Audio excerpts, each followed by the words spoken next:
Asked if President Joe Biden should continue as the Democratic nominee, Congressman Chris Pappas told News 9, quote, "From my conversations with voters the last few days, it's clear the debate was deeply concerning to most Granite Staters. President Biden was unable to make an effective case or hold Donald Trump accountable for his lies and extreme agenda. The president must decide whether it's possible for him to rebuild confidence and continue in this race." Senator Maggie Hassan is the only member of the delegation declaring support for the president, saying she continues to back his re-election effort. Senator Jeanne Shaheen provided a statement taking no stated position on Biden's status, saying, quote, "There are two very different visions for the country, and what Donald Trump wants to do is continue rolling back our rights and freedoms. Americans will need to decide, and I am going to stay focused on what's at stake in this election."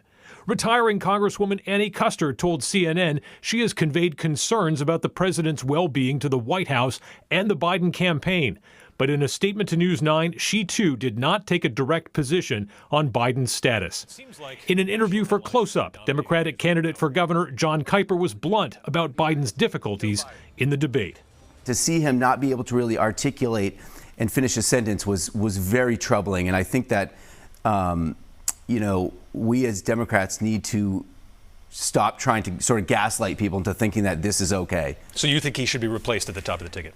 I would like to see somebody else up there for sure. But again, if he's the nominee, I'll support him because, I'm a Democrat. But I don't think that it's going to go well. Even as public pressure builds, analysts say this isn't a situation that can be easily resolved within the White House. How hard is it for the people around those people to sit them down and say something needs to change? At that level, people are extremely competitive. They fight very hard to even get to where they've gotten to. And so for someone to come in and say you need to step aside, it just doesn't happen. Adam Sexton, WMUR, News 9.